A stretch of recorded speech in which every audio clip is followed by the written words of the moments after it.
Sobrang sakit na halos umieko yung lakas ng iyak ko sa loob ng hospital. Na habang yakap ako ng asawa ko, parang nababaliw ako. Sobrang lakas ng hangin na para bang yumayakap sa akin.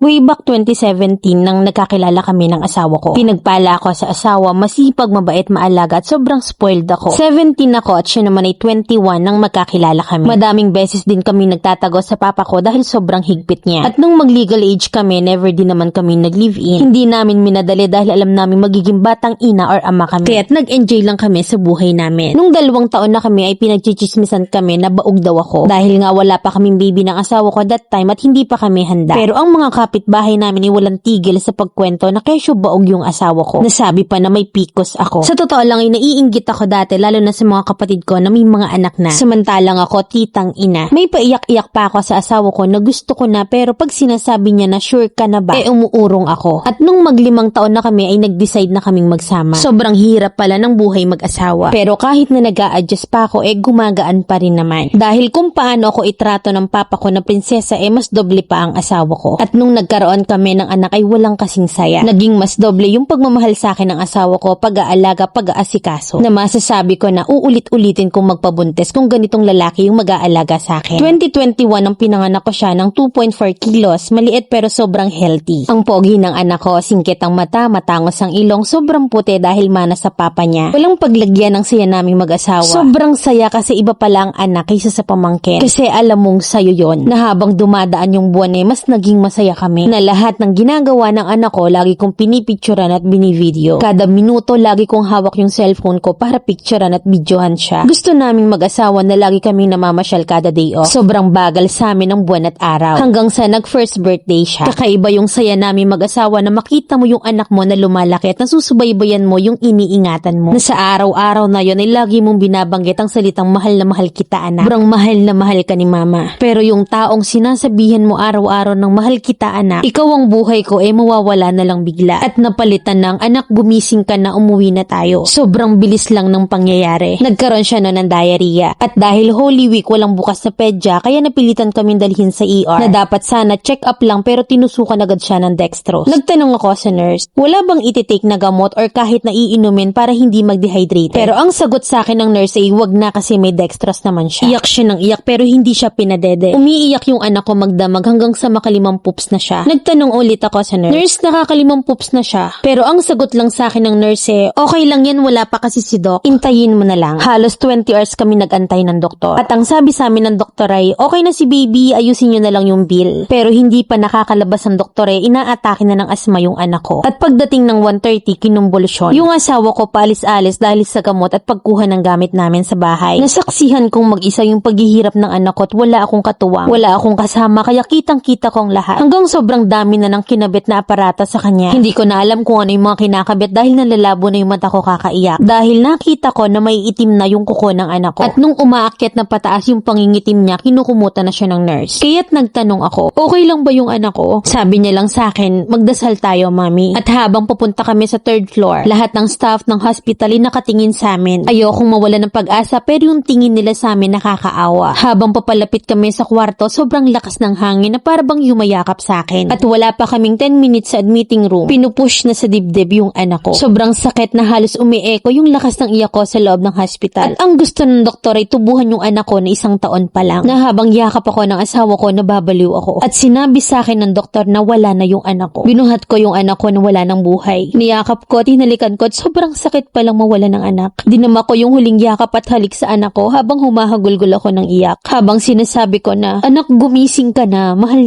ka ni mama. Walang kasing sakit ang nangyaring yon sa amin. At ang masaya naming pagsasama ng asawa ko unti-unting naglaho. Yung pagkamasayahin ko sa pamilya na wala na lang. Hindi ko alam kung papaano babangon sa araw-araw. Halos ako yung kasama niya sa saya at lungkot, lagi akong nandyan. Pero hindi ako hinayaan ng anak ko na habang buhay na magluksa. Hindi ko alam na buntis na pala ako sa kapatid niya habang nasa burol niya. 1 buwan na pala yung tiyan ko noon. Samantalang wala naman akong daple sa pag-inom ng pills. At ang pagdating ng isang may buhay na binigyan kami ng pag-asa na ang mahirap lang lang habang nagluluksa ako ay nasa tiyan ko siya. Namuntik na rin siyang mawala sa akin. Dahil yung pag-iyak-iyak ko may chance na umalis siya sa tiyan ko. Kaya't nagtry akong libangin yung sarili ko. Hanggang sa naipanganak ko na yung bunso ko at sobrang kamukhang kamukha siya ng kuya niya. Pero naging girl version niya. Sobrang mahal na mahal namin ng asawa ko ang ikalawang anak namin. Mas dobleng pag-iingat at pag-aalaga lahat-lahat na nang dapat gawin. At sa pagdating ng bunso namin, nagkakulay yung malungkot na mundo namin. May time na napapagkwentuhan naming mag-asawa yung anak naming panganay. Mabigat pa rin, umiiyak pa rin kami mag-asawa at nagyayakapan at tinititigan na lang yung bunso namin. Na lagi naming sinasabi na buti dumating ka. Kasi kung hindi namin alam yung mangyayari sa buhay namin. 2 years na in heaven si kuya at 1 year old naman ang bunso ko. And if ever nandito siya, mag 4 years old na rin siya. At taon-taon pa rin naming sineselebrate ang birthday ng kuya namin. Na iniisip lang namin palagi na nandito lang siya sa amin, Mami Len. Sana'y mapili mo yung kwento ko. Letter sender, Strong Mommy.